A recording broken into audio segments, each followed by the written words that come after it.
Good afternoon, everyone. My name is Lu Wang. I'm a lecturer at UNSW Law and a member of the Herbert Smith Freehills China International Business and Economic Law, the CIBEL Center. I'm delighted to welcome you to the first session of the 2020 CIBEL Global Network Conference series. I'd like to begin by acknowledging the Bedago people who are the traditional custodians of the land where UNSW Law stands. I would also like to pay my respects to the elders, both past, present, and emerging, and extend that respect to other Aboriginal and Torres Strait Islanders who are present here today.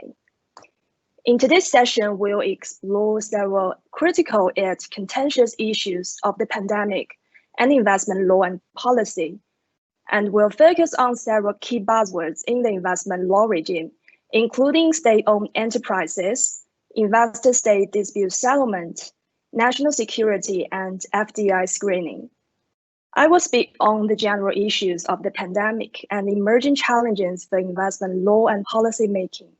Then I will have 4 leading scholars to address particular issues for us. They are, in order of presentation, Associate Professor Alexander Svalisinai of the University of Macau, Professor Huiping Chen of Xiamen University, Dr. Wei Ying of Southwest University of Political Science and Law, and Assistant Professor Zoltan Wijk of the University of Stanford. We'll also have 2 investment law experts to comment on the presentations, and they are Dr. Mavluda Satrava of the University of Liverpool and my colleague, Dr. Jonathan Bonnecha of UNSW Law. Each speaker will have approximately 10 minutes. Then we will move to the Q&A session, and I will open the floor for questions from our audience online. So why do we talk about the global pandemic and investment law today? And what is the coincidence here?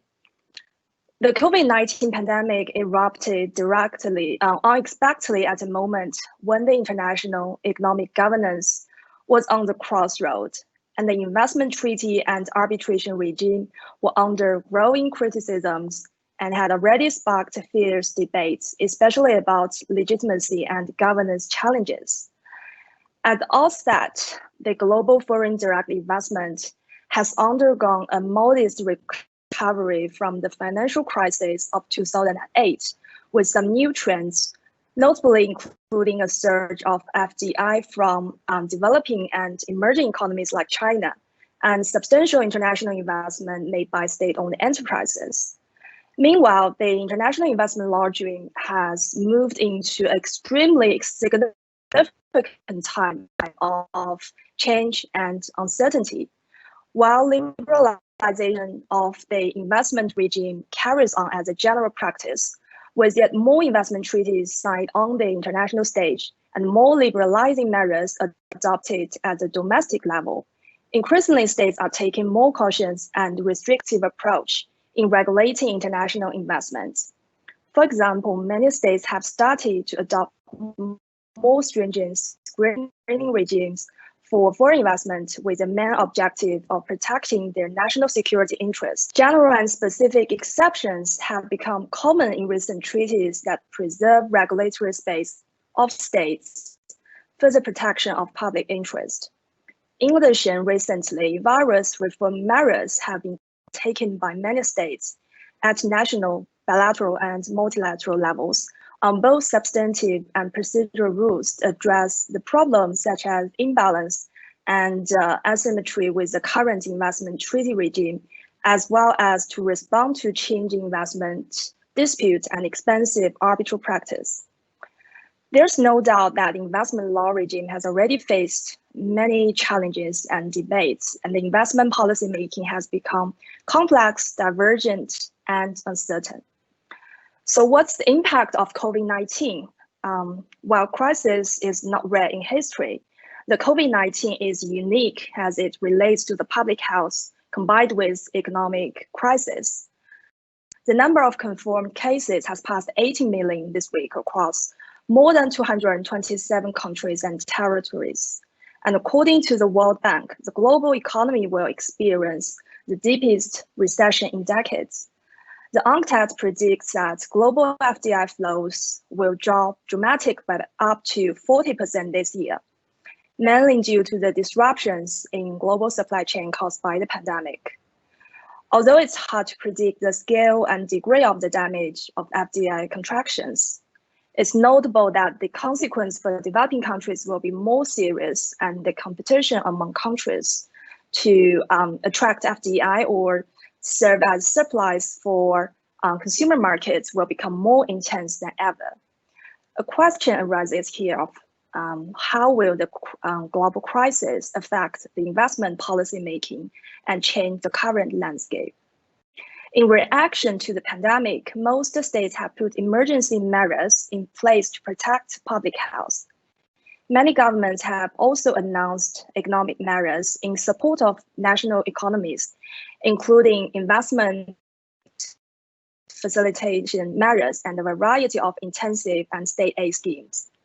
At the same time, countries have implemented restrictive measures such as reorganization or nationalization of healthcare and social service networks, changes in domestic law to tighten foreign investment screening for national security reasons, export restrictions on medical equipment with the objective of protecting national security and critical industries.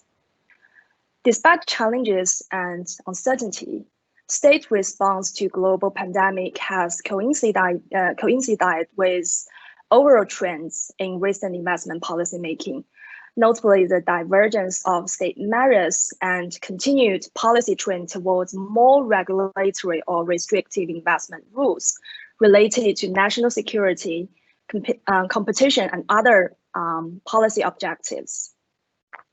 However, state measures responding to the COVID-19 pandemic, albeit for public health and other legitimate public interest, leave states exposed under the existing investment law regime where foreign investors may seek compensation through international arbitration proceedings. Although it's too early to tell which COVID-19 measure will give rise to ISDS claim and whether state measures can be justified by reference to exceptions or defenses under international investment treaties and customary international law, the risk of investment arbitration over COVID-19 measures has generated concerns. Some scholars have therefore called aggressively for a immediate moratorium on all investment treaty-based investor-state arbitration. In this regard, the risk of investment arbitration over COVID-19 measures will likely to intensify the current debates on the investment treaty regime, including the lingering issues of safeguarding sufficient regulatory space in investment treaties while protecting and promoting investment, as well as emerging challenges for protecting national security while maintaining an open market, drawing particular focus on China and its SOE investment. Having said all that, I'd like to turn to our first presenter, Associate Professor Alexander Svalicini of the University of Macau. Alexander's primary area of expertise includes competition law and international economic law, and he will talk about the challenges posed by China's SOEs and the EU FDI screening regulations. Alexander, the floor is yours.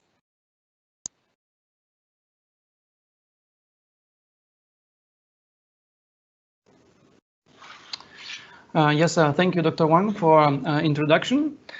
Since today several speakers are slated to discuss the issues related to the FDI screening on the basis of national security, in my short presentation, I would like to focus then on the specifics of the Chinese SOEs and the regulatory issues that the European Union has encountered under certain regulatory framework, and also to look at the EU FDI screening regulation as a regulatory response to those challenges caused by the transactions involving Chinese SOEs. So my presentation is going basically to be in three parts. First, I would like to underline the regulatory challenges that the Chinese SOEs have faced in the European Union. Second, I will discuss the specifics of the EU FDI screening regime. And the third part is going to be my personal outlook on how the things are going to likely to develop in the near future. So let's start with the Chinese state-owned enterprises and the issues that they have encountered or caused challenges under certain European Union regulatory frameworks. The first issue is related to the subsidies that the Chinese SOEs receive at home.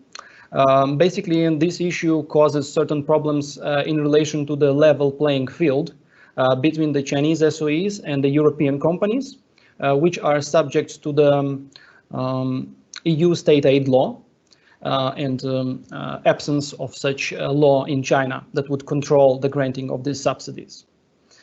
Second issue, which is very related to the first one, is the regulatory treatment that the SOEs receive in China. There we can mention some examples like absence of applying anti-monopoly law to the commercial practices of the Chinese SOEs, namely absence of the abuse of dominance cases, and also a very lenient treatment under the merger control rules. A good example would be a recent string of the SOE consolidations that we have witnessed in China over last 5 years at least, where all of those mergers have been cleared without any conditions. Because of this lenient regulatory treatment at home, the challenge that this has caused in the European Union is that basically the rules of competition law would encounter, for example, some conduct or some potential conduct that would not be caught by these laws at home. The third issue is related to the strategic market behavior of the SOEs. And this has primarily caused problems in relation to applying competition law, which are based on the market behavior of the companies to the transactions or to the commercial practices involving Chinese SOEs. Since some of their decisions concerning investments and also commercial practices are motivated not by the profit considerations, but rather by certain strategic decisions, for example, implementing industrial policies, it created some problems in addressing the conduct of the SOEs under competition rules or under merger control because of this difficulty of estimating their behavior based on the market rules. Finally, the fourth challenge or the fourth issue is the lack of transparency in relation to, for example, corporate governance of the Chinese SOEs, which has been a problem in certain regulatory investigations, for example, under the merger control, when the European authorities have encountered difficulties with obtaining evidence as to certain reasons or practices related to the Chinese SOEs.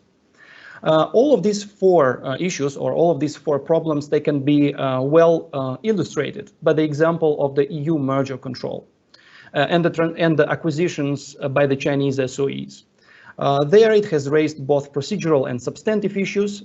For instance, European Commission has struggled with the notion of the single economic unit, not being sure which SOEs should be included in this unit. And it has raised procedural issues because the application of the EU merger control rules depends on the turnover of the companies involved, and this turnover is calculated for all the companies included in the single economic unit.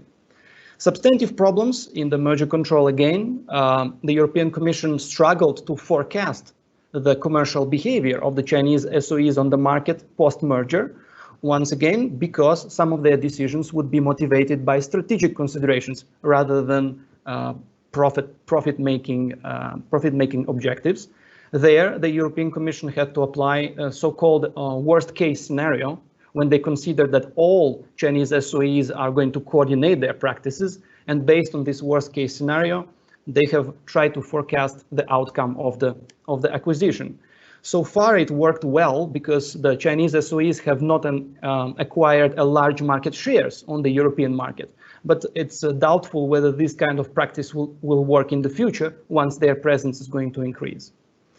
The clearance of the SOE acquisitions in Europe has caused a lot of criticisms and calls for reform of the EU merger control rules by the EU Commission.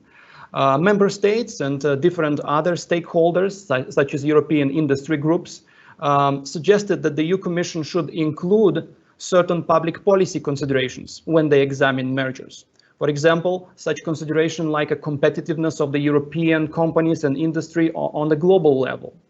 They also called for certain politicization of the merger control by trying to give certain political authority to override the Commission's decisions on mergers.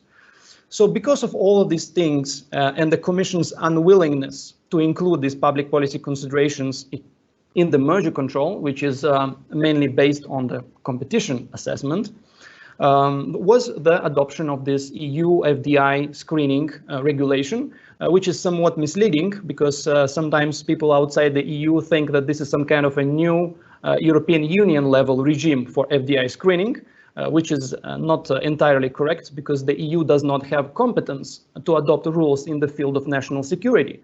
So actually what this regulation brings about is just a coordination of the applying the national rules at the national level by the member states.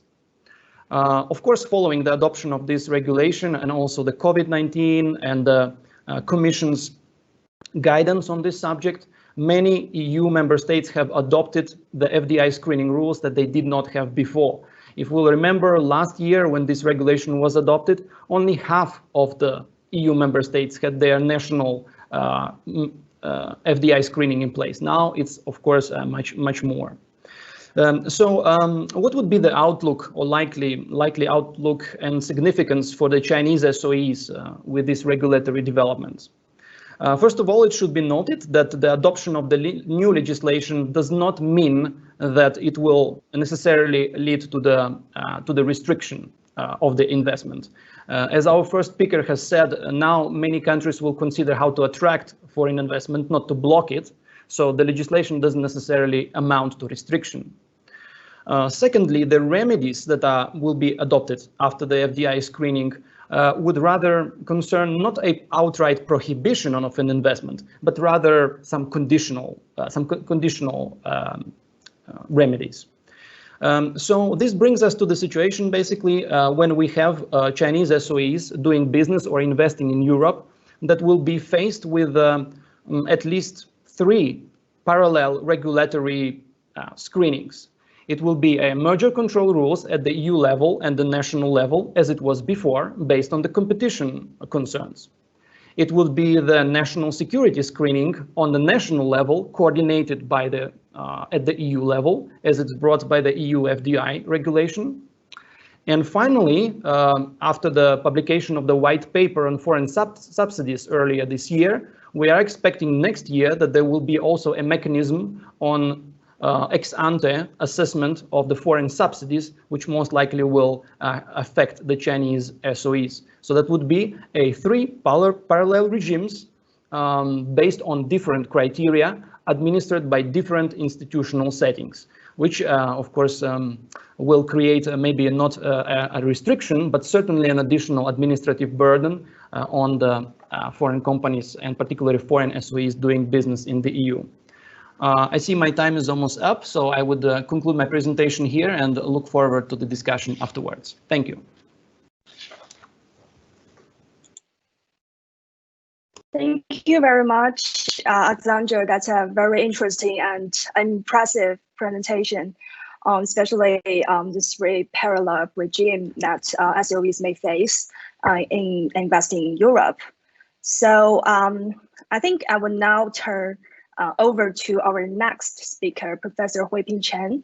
Huiping is a professor of international law at Xiamen University, the Secretary General of the Administrative Council of Xiamen Academy of International Law, and Deputy Secretary General of the Chinese Society of International Economic Law. She's also currently a visiting fellow at the Herbert Smith Freehills CIBEL Center. And Huiping will talk about the impact and implications of the global pandemic on international investment law. Huiping, the floor is yours. Okay, thank you, Lu Wang. Good afternoon. The topic of my presentation is the impacts and implications of the global pandemic on international investment law. As we all know that the COVID-19 global pandemic has brought great sorrow and economic downturn to the whole world. Countries are implementing various measures to contain the spread of the virus, including border closures, travel restrictions, national quarantines. The global pandemic and the state's measures will have significant impacts and implications on the whole world, including international investment law.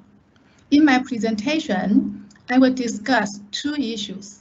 The first issue is the challenges related to investment by the pandemic. The second issue is what are the impacts and implications on international investment law by the pandemic. First, let me discuss the challenges. I think there are three challenges related to foreign investment by the pandemic. The first challenge is that the supply chain of medical equipment and other daily needs is disrupted. Almost all countries are short of personal protective equipment, gowns, and ventilators. And also, some countries are short of pasta, flour, and tissue papers. This is because those products are manufactured in other countries. The second challenge is that some domestic entities are under the risk of being taken over by foreign investors. For example, the aviation is the sector hit by the pandemic, and it is now in difficulties across the globe. Other industries like retail, tourism, education are also in significant insolvencies and restructures. In this situation, foreign investment would come to take over them through merger and acquisition. It's that the investment dispute between the host government and foreign investors could increase. The pandemic and the state's measures not only caused difficulties and losses to domestic companies, but also to foreign invested companies. But foreign investors, they could challenge the state's measures before international arbitration, according to the international investment agreements. Now, I want to discuss the second issue. What impacts and implications of the pandemic and the state's measures on international investment law? I think we can look at this issue from two different perspectives. The first is the impact and implications on the national law level. The second is on the international law level. First, let's look at the national law level. I think many countries will have to make changes to their national law and policy related to foreign investment. For example, in response to the first challenge, that is the disruption and the shortage of supply, many countries, they have to produce equipment and products in their own countries. So they realize the important production and the various sources of products That means don't put eggs in one. So now some developed countries, they national law to divest the manufacture of many products back to the home country, or geographically diversify them in different countries. I think this could be a trend in the coming years. For example, Japan is implementing an important plan to encourage its manufacturers to relocate production back to Japan or to other locations in addition. Concerning the second challenge, that is the risk over. Some countries pass new national laws to permit the nationalization of domestic companies and to tighten foreign investment national security review. Concerning the first one, now, normally, developed countries do not like nationalization. However, in the pandemic crisis, they have to nationalize or recapitalize airlines and some other strategic companies so as to protect them not to be taken over by foreign investors. But foreign now, many countries, they tighten their review on foreign investment. Just now, Alexandra has already mentioned some of the foreign investment review. So now, some countries expand to critical health infrastructure, biotechnologies, and other critical sectors.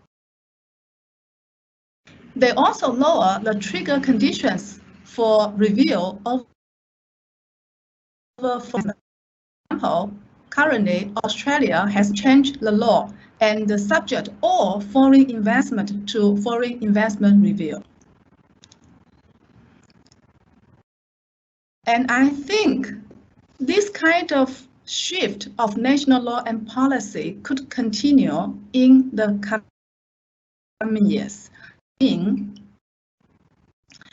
Developed countries will continue to nationalize or recapitalize some of its domestic companies and will continue to tighten their review over foreign investment. Then concerning the impacts and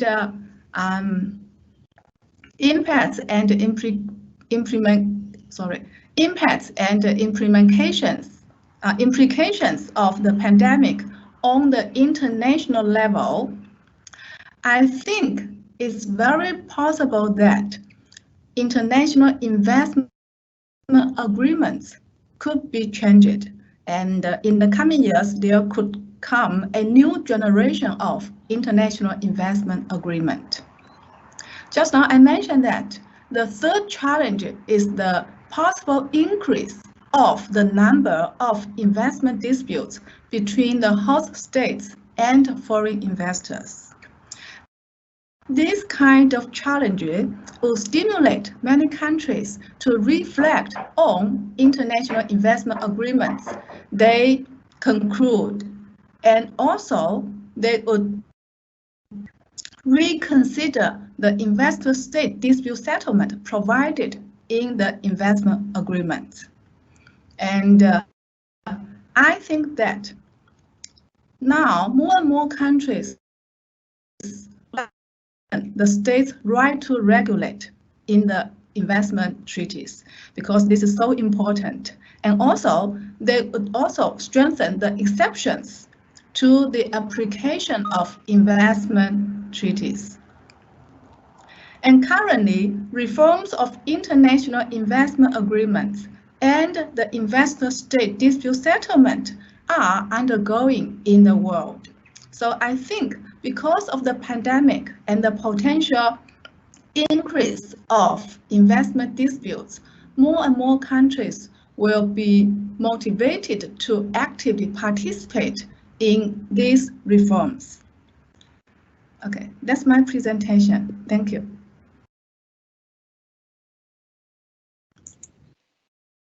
Thank you very much, Hui Ping. That's a very comprehensive and informative presentations, especially on both national and international levels, trends and impacts.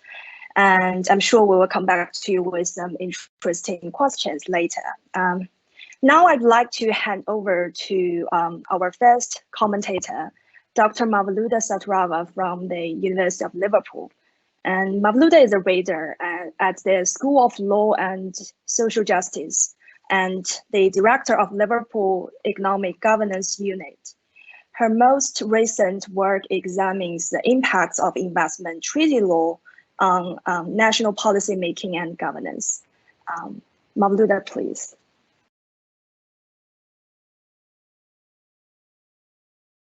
Hello everyone, and good time of the day wherever you are. It's good to see some of the familiar faces and to meet new colleagues, even though the meeting is taking place virtually. Thanks to Lou and the CIBEL Centre for inviting me to act as a commentator at this very illuminating event, and I'll try to stick to my brief and the time allocated for my comments. So first of all, the comments on Alexander's paper. Alexander, thank you so much for this very brilliant and timely exposition of how national regulation of inward foreign direct investment interacts with other regimes. We tend to look at international investments very often in silos. We tend to focus, for example, on how international law approaches the protection and promotion of foreign investment without quite looking at what happens at national level. And I was particularly intrigued by how you brought in the whole merger control angle here, and I thought that did highlight the complexity of how states deal with foreign investment and the multiple layers of national regulation and numerous agencies that have to tackle the control of foreign direct investment from different angles. And I think this is a very useful picture you drew in your presentation and in your paper. I also found it particularly illuminating the fact that, as you mentioned, the merger control regime in the EU at the moment does not allow to differentiate between foreign investment on the grounds of ownership. And this is really interesting, in particular given the centrality of concerns over state ownership of foreign investors that has very much defined the recent debate for well over a decade on how to approach the whole issue of national screening of foreign investment, including foreign investment by state-owned enterprises. And that's why I'm actually quite curious how the merger control regime does not have any mechanisms to address those ownership concerns. And this in itself is quite illuminating. And I was wondering if you see any possibility of major shift in that area in the coming months and years, whether there's likely to be any changes in the way EU approaches its merger controls. I understand that your paper has already been published in an edited book, but I was wondering if you plan to pursue this inquiry further, whether you're going to consider other implications. For instance, this question of ex-ante regulation of foreign subsidies, and I wanted to ask a question actually. What do you mean? Is this the ex-ante regulation of incentives that national governments are offering to foreign investors, or is it, what do you mean by foreign subsidies, the subsidies that foreign investors receive from their own home governments? And in either case, it's actually a very interesting issue, though I think the issue of incentives to foreign investors given by host states. That is a particularly interesting area, which is currently somewhat underexplored.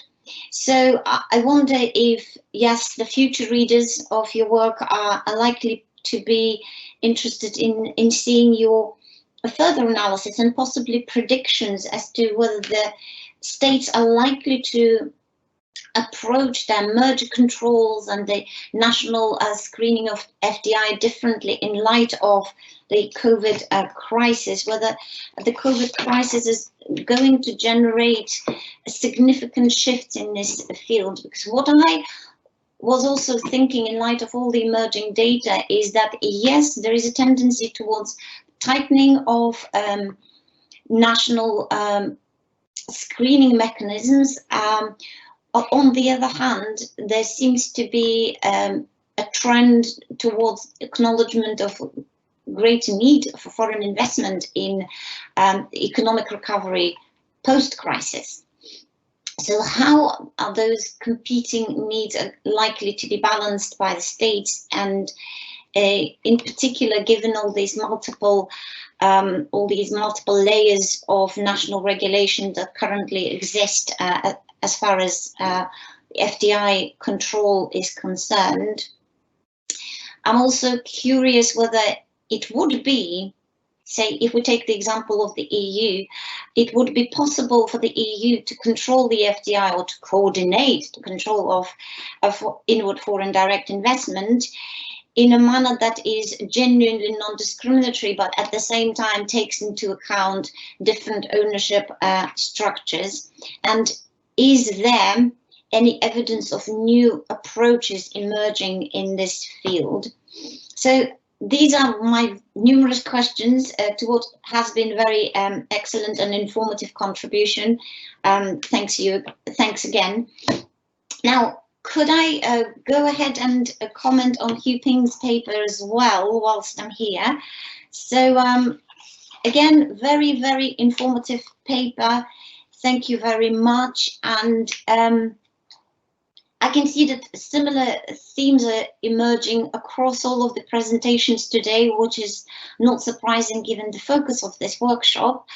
And just like Alexandra, Hu Ping, you are highlighting this likelihood of states becoming more active in terms of being inclined to tighten the control of incoming FDI. But what also caught my attention when listening to you and reading your paper is that you predict that there will be a great likelihood of states becoming more active in the ongoing reform of international investment law, including its ISDS regime.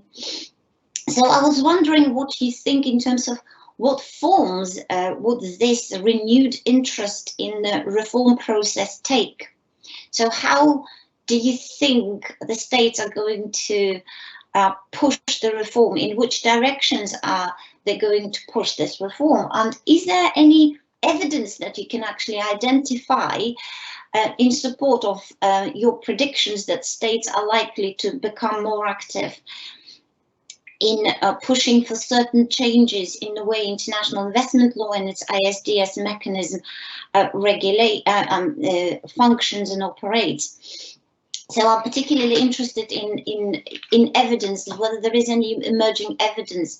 And I'm particularly interested in that because, as I mentioned just now in relation to Alexander's paper, yes, there is tendency for states to be more interventionist in terms of controlling inward FDI. Yes, there has been evidence of states taking various measures interfering with foreign and domestic businesses in response to the COVID-19 crisis. But at the same time, so if we look at the evidence that is emerging from the organizations such as UNCTAD, they do highlight the measures that states are taking to promote inward FDI, in particular to strengthen the role of investment promotion agencies as as the bodies that are there tasked with supporting incoming foreign direct investors and making their entry and embedding in the state easier than it would otherwise have been. So given this kind of competing need, on the one hand, to regulate and control foreign FDI, but on the other hand, to promote and enable it, how do you think those competing needs are going to influence the state's renewed interest in reforming international investment law? And my other comment relates to your discussion of expropriation claims that you believe are likely to follow some of the recently observed trends towards greater state interventionism in economic affairs during the ongoing public health crisis. So do you think the pandemic would lead to any significant change in the way expropriation is approached in investment treaty law and arbitral practice? Are there any lessons from the past, from other significant crises that tell us anything in terms of predicting how these changes might shape what forms they are likely to take, and how they're likely to influence the developments in this area of law? And finally, I was wondering about the issues of capacity. So, for example, you mention in your paper, and you just mentioned in your presentation, that indeed all of this is likely to lead to significant changes and the emergence of new patterns in investment treaty making. But given that the states are at the moment dealing with a number of pressing and often very competing policy needs, do you think that in particular developing countries are going to have that capacity to be able to make an input into the ongoing treaty reform? And is there anything there in the existing international investment governance that would enable them to make such input and to be able to reflect on their current experience in order to make then an input in terms of shaping future investment treaties and investment arbitration practice? But thanks again for your a very illuminating paper, and yes, thanks again, thanks a lot. Thank you very much, Mamluda, for your very constructive and thought-provoking comments, and also very interesting questions. And I think in the interest of the time, maybe we shall just move on to our next speakers, and we will address these questions back in the Q&A session. So our next speaker is Dr. Wei Ying, and Wei is a lecturer of Southwest University of Political Science and Law, and research fellow of China ASEAN Legal Research Center. Her research area is international economic law and global governance, and we talk about investment control in the name of national security. So Wei, the floor is yours. Okay, thank you so much. Good afternoon, everyone. It is a pleasure to share some of my reflections at the investment law panel of the CIBEL conference. Today, I will briefly talk about the increasing investment control in the name of national security amid the COVID-19 pandemic. We are in an era of changing economic order and international rules governing trade and investment. The outbreak of COVID-19 globally brings about uncertainties and disturbance. While it is a public health risk, it is a blow to the domestic and global economy. It might also recall the memories of the hard time and recession experienced during the last financial crisis, which triggered a heated discussion on national security versus open market due to the rise of state capitalism. You may notice that national security is frequently presented or reflected in statements, policies, and rules of many countries, especially the US recently. Today, I'm trying to question the legality of investment control based on national security reasons and explore a possible approach to address some problems presented by the expansion of national security from the perspective of international economic governance.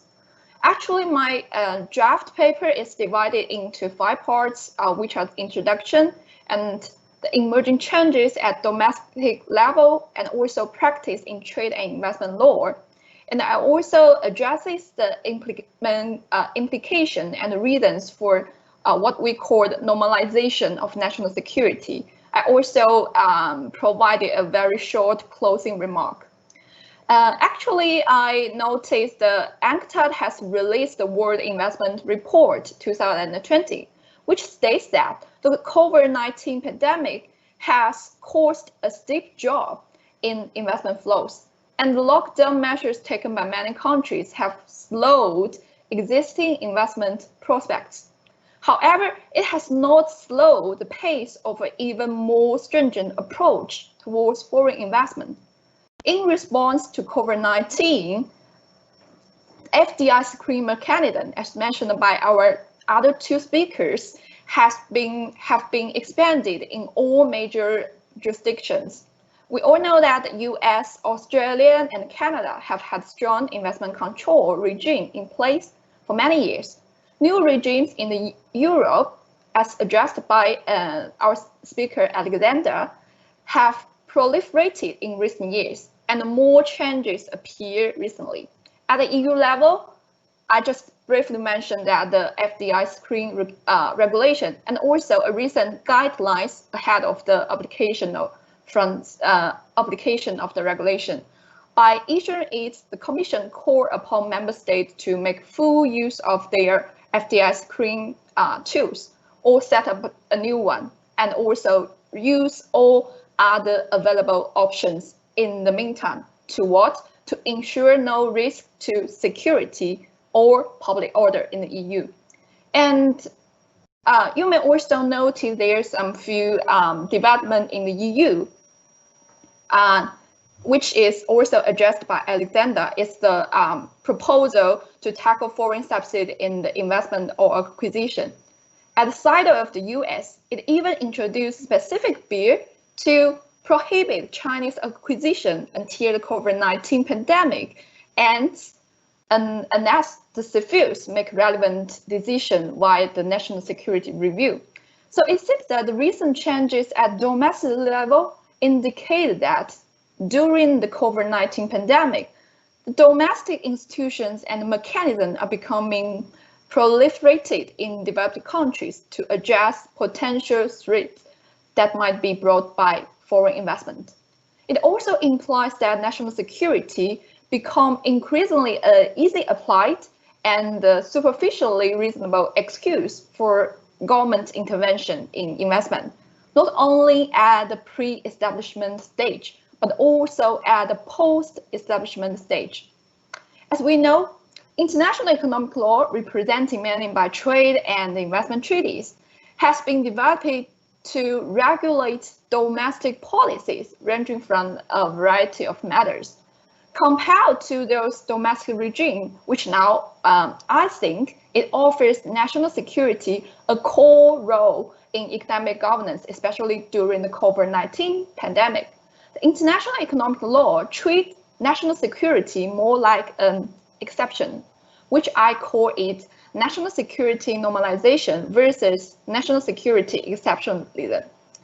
Any potential conflict between economic rules or domestic measures or and the security imperative is supposed to be addressed via the essential security exception.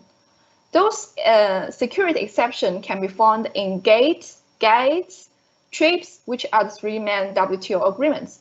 And some recent international investment agreements include exceptions that, or we can say non-excluded measures that resemble those of the WTO. The exception provides the states a legitimate ground to violate their international economic obligation or commitment without further liability. More recently, the institutional dilemma and governance deficit in international economic law regime call for further reforms. For example, the reform of appellate body of the WTO and also the ISDS reforms. The national security as an exception is frequently invoked for maintaining national sovereignty, which also poses threats to the functioning of the existing international economic law system. And it has been recently invoked by some WTO members before the WTO panel. For example, the quota, Russia, and as some of the scholars and I noted that the panel in the Russia transit case provide the first WTO panel interpretation of the security exception provision. Some scholar argues that the more serious controversial taking place is in relation to the U.S. imposition of tariffs on steel and aluminum imports. As to investment law, the side of investment law, the essential security exception is rarely invoked in recent years, but we can see many cases in relation to the Argentina crisis, economic crisis. It is usually analyzed from the perspective of whether the clause or provision is self-judging or not, and the tribunal may try to sometimes try to use the necessity test. However, during the COVID-19 pandemic, it can be seen that the regulatory approach to foreign investment via ex-ante domestic evaluation is much more preferred than the ex-post evaluation by international tribunal. And the resort that can be used by investors to protect their interest is, from my perspective, is very limited. And the security issue and economic regulation have become more interlinked and even more intense. Invoking national security to override international economic obligation is actually a complex issue, which we can also see from the current practice of WTO and investment law. And how to adjust these security measures in the current regime is also a problem that should not be ignored. It is important to admit that states possesses the regulatory autonomy and the sovereign right to protect the national nation from external threats. While the question is that if states are enjoying full discretion to define threats to their national good or manage novel security, standards are needed to limit the abuse of such powers, consistent with their obligations. Some scholars argue that existing regimes should be reformed to reflect integration of security and economic regulation. The view from my research is that lessons can be drawn from practice that I mentioned of the WTO dispute settlement and also the investment arbitration to address security issue, which means the tribunals can conduct objective assessment, and states that took measures based on the national security reason should follow the necessity test and good faith review. As time is limited, I cannot go any further. So this is the end of my presentation. Questions and comments are always welcome. Thank you very much.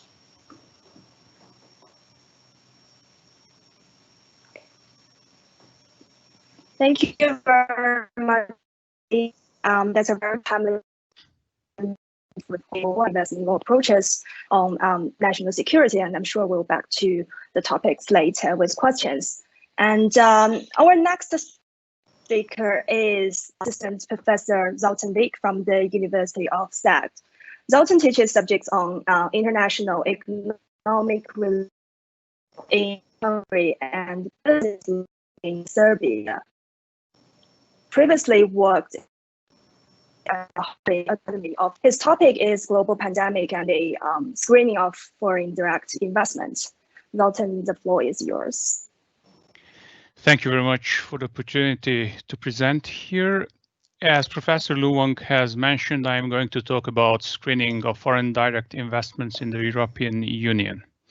So we can say that the days of a unipolar global economic system that has emerged during the end of the 20th century are slowly over. This is quite obvious we can see the United States is somehow turning towards protectionist policy.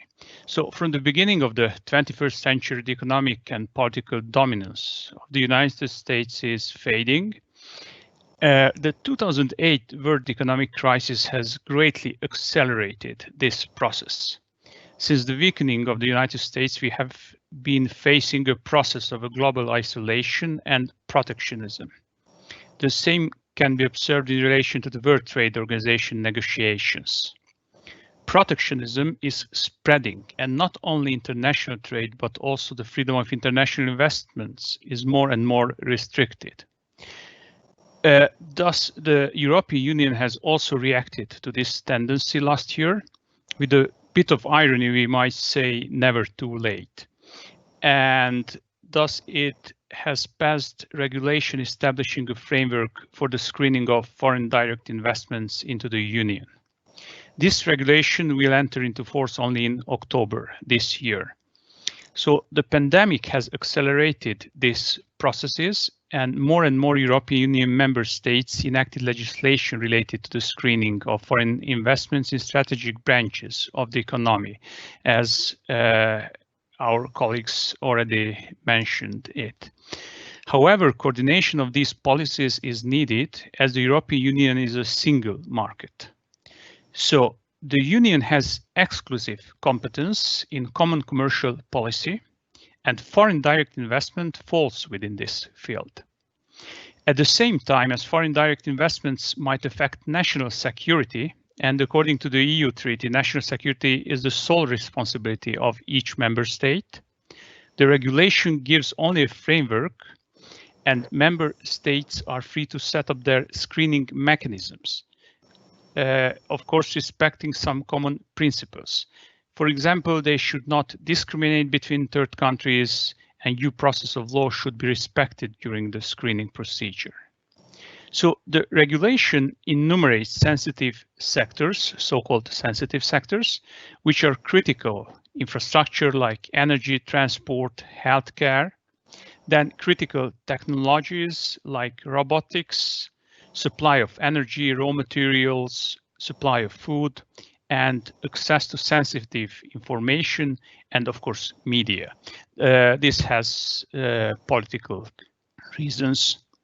So when it comes to the assessment of the foreign investor, the regulation provides that it should be taken into consideration whether the investor is controlled or funded by a government, or whether it has been involved earlier in activities affecting security of public order in a member state, or there is a serious risk that the foreign investor engages in illegal or criminal activities. So the main part of the regulation deals with cooperation mechanisms. 3 cases are regulated.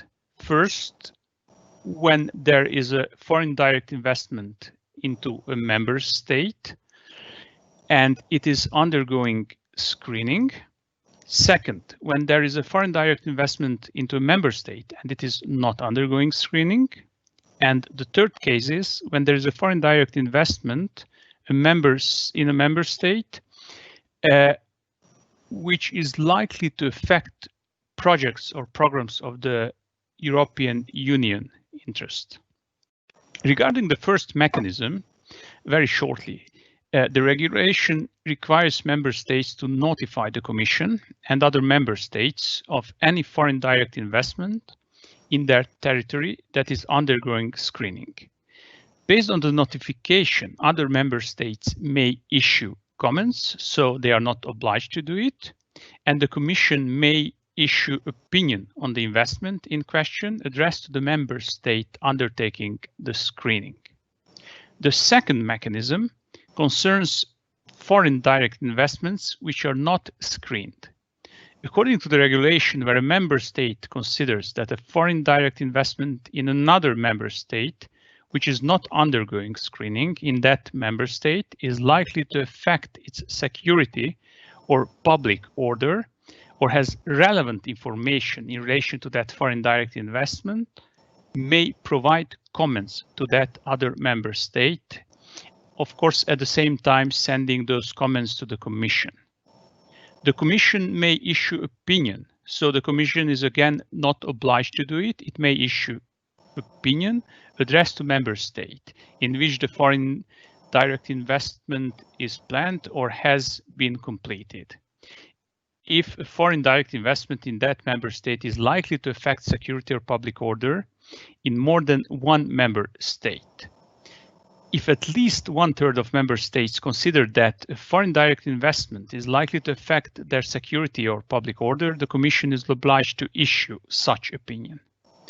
And the last case of this coordination procedure is where the Commission considers that a foreign direct investment is likely to affect projects or programs of the Union interest on grounds of security or public order. Actually, these are the key terms in the whole regulation: security and public order. So in such case, the Commission may issue opinion addressed to the member state where the foreign direct investment is planned or has been completed, and the member state should take into account such opinion. The communication between the member states and the Commission is done through so-called contact points established by member states and placed within their respective administration. So this is built into each member state's administration. We can say that the coordination provided by the regulation is the first step towards harmonization of screening in the European Union. As already mentioned, foreign direct investment is part of common commercial policy. The Union has exclusive competency in this field. However, if the investment concerns national security, it should be screened by the member state authorities. At the same time, as there are more and more issues that can affect EU security and public order, and as integration becomes stronger, it is not a question whether the administration of screening will be taken over by the EU institutions. The question is only when. However, this might take some time, as for some member states, investment screening is part of their China policy, and they are not willing to give it up. For example, Germany is a very good example because it's a net exporter. So, on the other hand, the regulation certainly has some benefits for member states. It might also encourage member states to better utilize their screening mechanisms or to put one into place. In addition, the new system will take into consideration not only the interest of the member state where the investment enters, but also other member states and the Union's interest. Even in member states where there is no formal screening mechanism, there could be a certain level of scrutiny because of this. But we should emphasize again that no member state is obliged to conduct a foreign direct investment screening. On the other hand, foreign capital is still crucial for every modern economy, especially in hard times. Therefore, the question arises, what will be the result of protectionism in the field of investment law in the European Union? Although some of the regulations in member states are only temporary, if similar pandemics becomes more frequent, it is possible that temporary restrictions in national states throughout the European Union will become entrenched, may be extended towards other EU members. So Europe's lack of unity during the first phase of the pandemics was really worrying, in my opinion. So a further issue might be that without foreign competition, the monopoly of domestic corporations and corruption in national economies can be enhanced. And I have finished my presentation. However, I would like to comment on one of the colleagues' observation, and I'm sure that it's not only the COVID crisis, but also the approaching economic crisis, what might hit economies and also investment worldwide. So it's not only the COVID, but the economic crisis that is approaching that concerns me. Thank you very much for the possibility. Thank you very much for your very detailed and interesting presentation on the EU's FDI screening and its interactions with the union level and the member state level.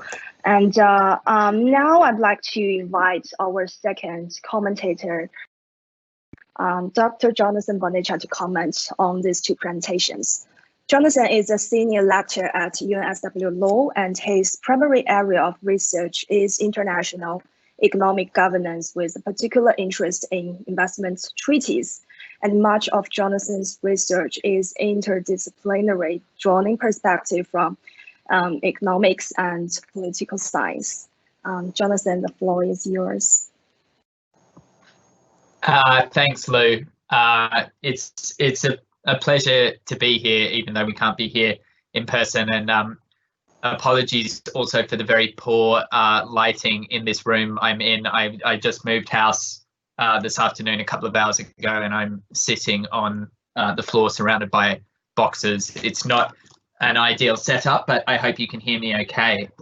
Well, there were 4 great presentations. I've been asked to comment specifically on Vig and Wei Yin, so I'll do that.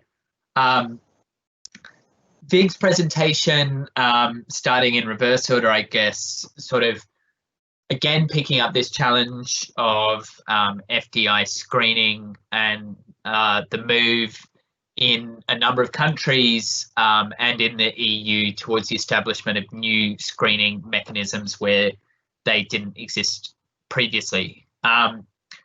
So in his presentation, I really like the way you set that in a wider geopolitical context. And you drew out some of the detail of how that EU regulation as a coordinating mechanism where the primary competence for national security, if I've understood you correctly, remains invested in the member states. The way in which that that coordinating mechanism is intended to work. And so in terms of the procedure, from what I understood, you were describing, I guess, a system of governance through dialogue is perhaps how I would characterize it, where the primary decision-making authority is invested in the member states, but there is a process of notification and an opportunity for comment by other member states and the European Commission itself. And I find that quite an interesting sort of procedural way of organising these kind of problems. And it'll be curious to see how this does play out in practice and how active the Commission is and other member states are in intervening in screening processes initiated by another member state. I was interested also in the substantive focus of the regulation. So you talked about critical technologies, sectoral focus. If I understood you, there was also potentially cross-cutting issues which are not sectorally focused, like sensitive information could be a trigger or proposed under the regulation as a trigger for screening.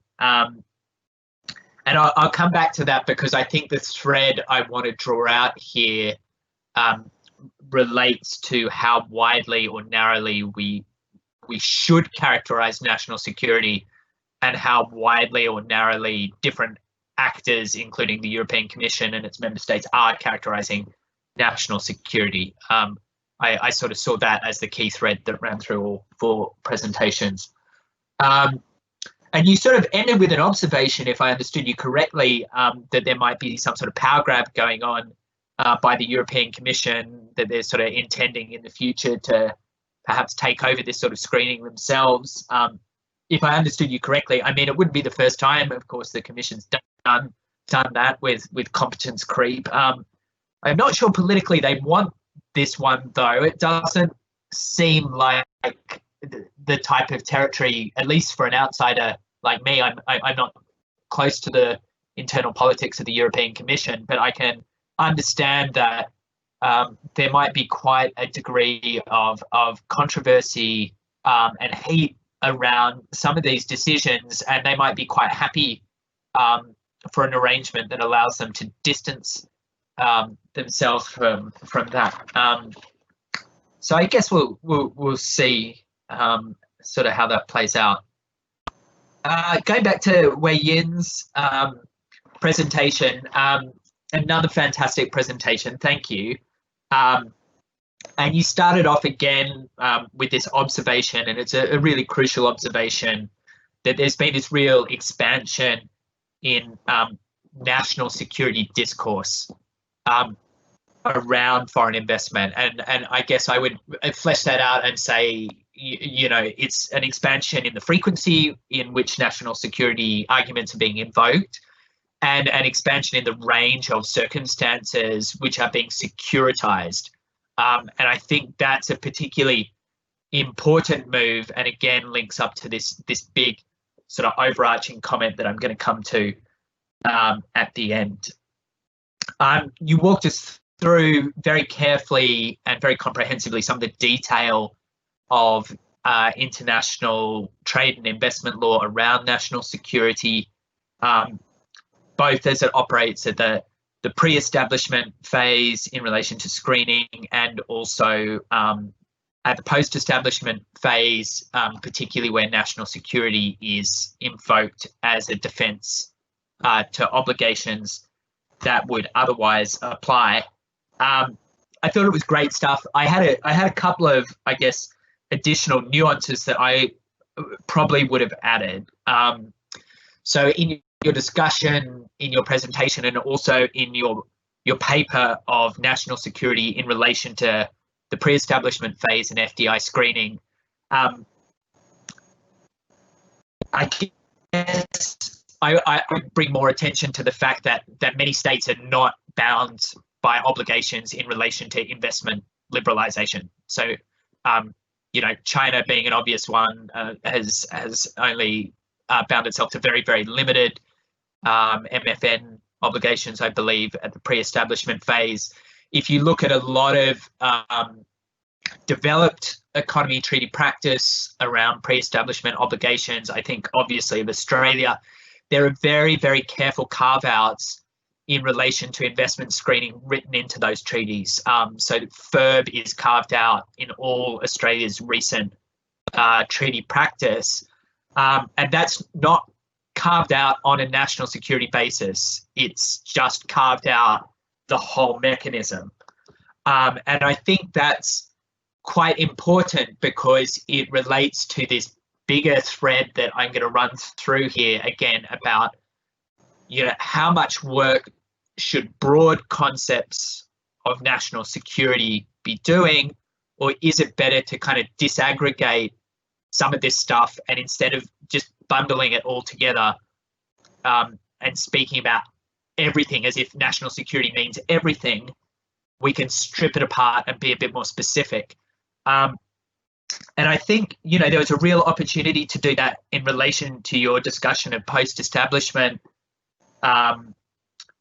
and trade obligations and the discussion of exceptions, because, you know, we're talking about the context of COVID. So one way to look at this is to adopt this kind of language of securitization where we just see everything as national security.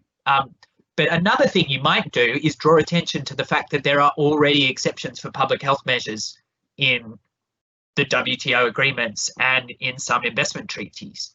And this is where I guess I want to really make the sort of overarching comment clear. And I thought it was also came through very clearly in Alexander's presentation, actually. You know, there's really different ways of regulating in this space. So an obvious distinction, as you drew attention to, Wei Yin, is between screening, so pre-establishment mechanisms, and post-establishment regulatory frameworks that apply once investments have been made. But there's another crucial dimension, and that's about whether we just see it all as national security or whether it's actually better to try and disaggregate what are the underlying concerns here.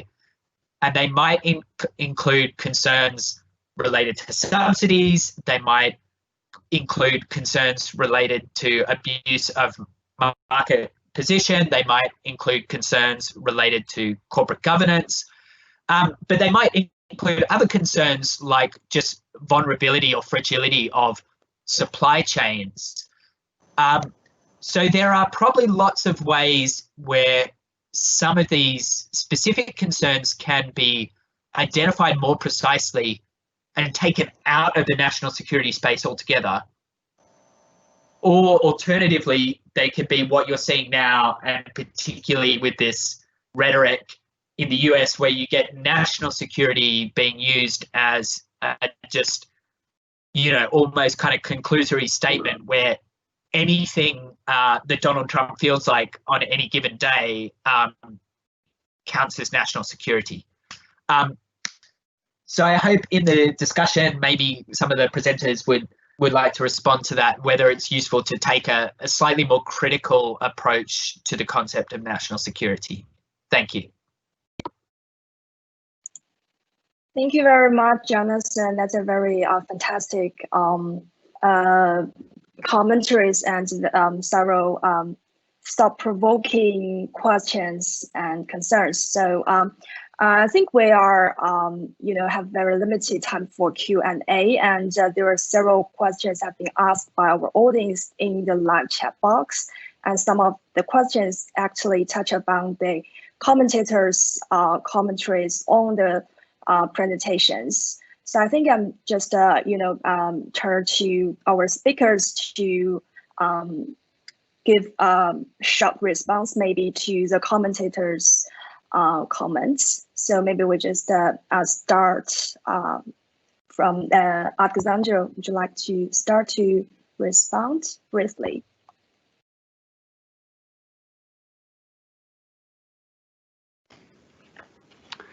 Yes, thank you.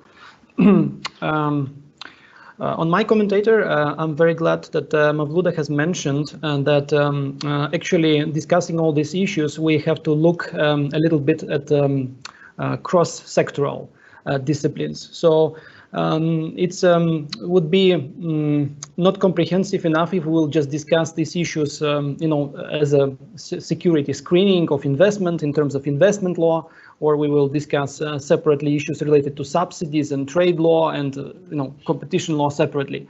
I think it is clear that at least as far as the European Union is concerned, all these regimes that are popping up now, not only the security screening regime, they are all related to the existing regimes and trying to close the alleged loopholes or certain challenges that other regimes are experiencing. So clearly we have to look at this across several fields of law at the same time.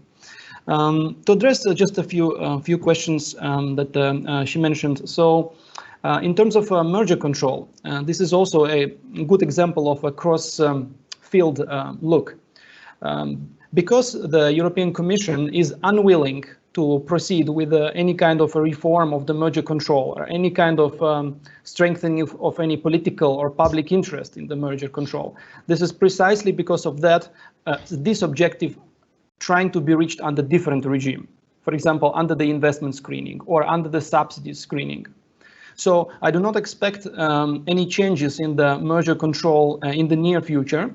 However, what we will see is that because of the COVID-19 and the unpredictabilities on the markets, we will see that it will be very challenging for the European Commission and for national competition authorities to try in the context of merger control to forecast to try to predict the economic developments on the market, because exactly of these unprecedented disruptions of COVID-19. But of course, that is already going to be not limited to a particular state or companies from a particular state or state-owned companies. That would be just generally a challenge that the competition authorities will have to address. How to try to predict something that is so unprecedented, because merger control involves prediction of the future developments on the market. And then Another question was related about so how we're going to strike the balance between protecting security or whatever it is meant under security, because I can see that we're using this concept very broadly, and how we strike the balance between security and the economic recovery. And I think we will see it in the application of the national FDI screening regimes in the future. Because on one hand, the countries would like to avoid the sell-off of the critical companies and infrastructures and technologies, whatever they consider critical. So we probably will see some kind of a tightening of the regime or some conditions there. On the other hand, in other sectors, whether they, for example, will be missing capital or they will be missing technologies or something, they would be trying to attract foreign investments. So I think we will see this balance in the way how the FDI screening will be applied. And then, of course, another question was what role the state ownership is going to play, like a status of the SOE is going to play in this investment screening. Well, currently it's quite difficult to predict, because even though the regulation, FDI screening regulation, contains this as one of the criteria, when you look at the national regimes that are being adopted almost every week, the member states do not specify actually this factor. They do not provide any special FDI screening for the state-owned companies, and they do not clarify how this will be considered in the assessment. I guess this is because member states want to preserve certain flexibility to make policy choices in this regard. That's why they do not want to be constrained by setting some more clear or rigid standards. But I guess we will see again in the enforcement of this framework how the state ownership will play its role. Yeah, that would be my brief answers to the comments. Thank you. Thank you very much, Alexander. Now, Hui Ping, would you like to respond to Magdalena's comments? Thank you very much for the wonderful comment. I will respond only 2 questions because of the limit of time. The first question is concerning state intervention in the crisis. Yes, it's true that this is a pandemic, it is a crisis. So states are forced to take measures to respond to them. However, I think on the one hand, it is necessary for state intervention. However, on the other hand, I think the pandemic and the challenges actually stimulate the governments to reconsider like newer liberalism, the free market, the globalization. So for those issues, they realize that actually there are some problems. So they want to, for example, to divert investment back to the home country. They need to produce products in its own country. So in case there's another pandemic like this, then they have got the products. So I think they have to do this. And so in the future, the state intervention will not be as strong as now, but it could be it could continue to some extent. Okay, and I can give an example like Australian. Before Australian, the concerning the tightening of foreign investment review, before the triggers condition is high, but now because of the pandemic, Australia lowered it to $0. And now, after that was a temporary change. However, just 2 months later, Australian government substantially foreign investment review law. And now it says that all foreign investments will be subject to review. So Australia actually make the temporary change to a permanent change. So that's why I say state intervention will continue, but to some less extent compared to in the crisis. And the second question is concerning the reform of IIA and ISDS.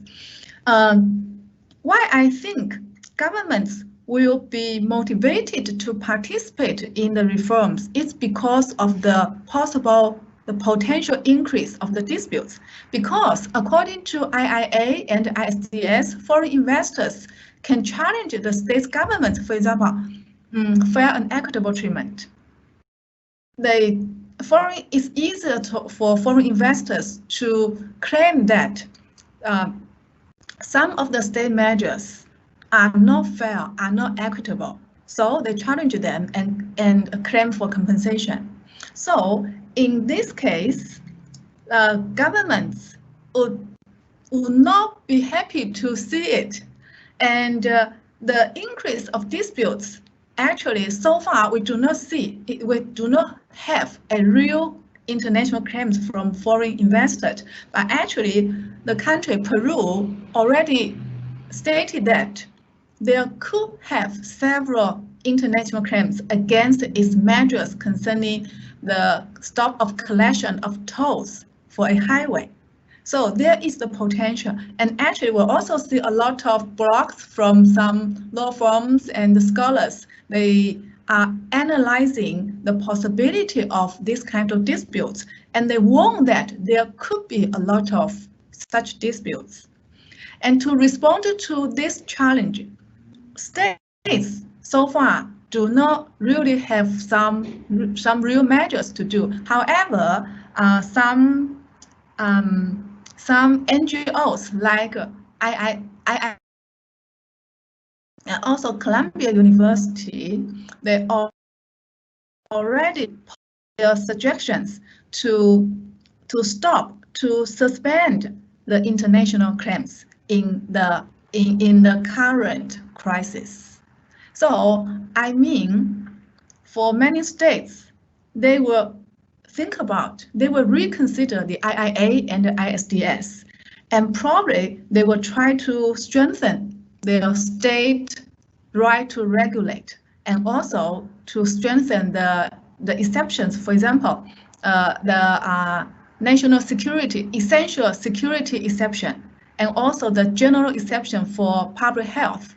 So those are exceptions to the IIA provisions. But when you look at the old generation of IIAs, not all of them have got this kind of exceptions. So for many countries, they cannot rely on those exceptions because they don't have that. And now, I think many countries, including developing countries and developed countries, they want to have got more such kind of exceptions so they can deal with any possible future crisis like the pandemic. And concerning ISDS, I think before developed countries, not many of them are respondents. However, now more and more developed countries are respondents and they don't want to see this. So probably there will be a shift from the investor-state dispute settlement to state-state dispute settlement. And recently we know that UNSW is negotiating the options for ISDS reform, and there are several options, and I think countries would like to see to participate more actively in those reforms. Thank you. Thank you. Thank you very much, Hui Ping. And I think you actually have already addressed the questions from our audience on the SDS reform. And I'd like to ask if Wei and Zoltan would like to respond very briefly to Jonathan's commentaries. And please keep your response brief if you like to respond now. Yes, please, Wayne. Oh, me first, right? Yeah, of course. Thank you. Please. Thank you. But please be brave. Okay. Actually, thank you very much for Jonathan's comments. For the topic of the national security investment control, I think it's a very heated topic, but it needs not only the knowledge of law, I can say, it also requires me to use some measures or analyze from the perspective of international regulation and politics. Actually, that is my starting point in this field. So I think I still need to add more things on it. Actually, in response to when comments from Jonathan, from my own perspective, I think now the national security is too broad to cover everything in the domestic mechanism. So we should care about, to a certain extent, the rights and interests of the investors and also other companies.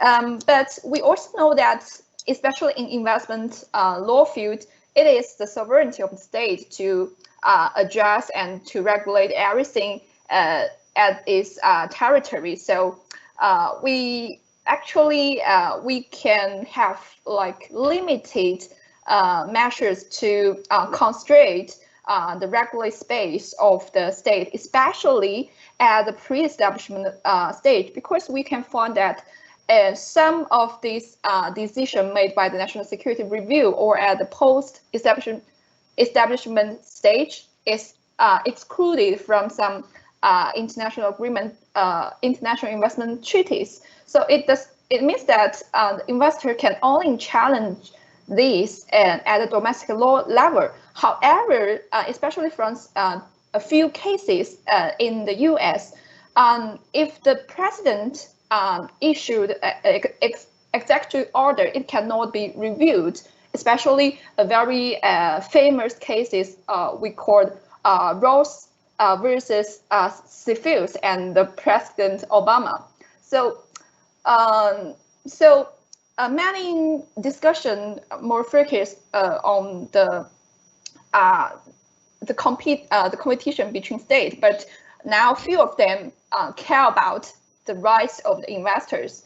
So, okay, that is my very brief response to Jonathan's comment, and maybe also some questions from the audience. Thank you very much. Okay, sorry. Yes, Autumn, please. Thank you very much for Jonathan's comments, first of all. And I would like to reflect to his comment when he said that actually in the European Union there is no willingness to give it over, I mean the screening to Brussels, to the European Union level. However, I meant it, I mean taking over the screening by the EU, that this is a natural process if there is a stronger integration. So it will happen. Of course, currently there is no such interest. And first of all, we should look into Germany, into France, and so on, to the largest players in the European Union. But on long term, if there will be stronger integration, and I have to tell you that with Brexit, that it might happen, then it will be taken over by the European Union.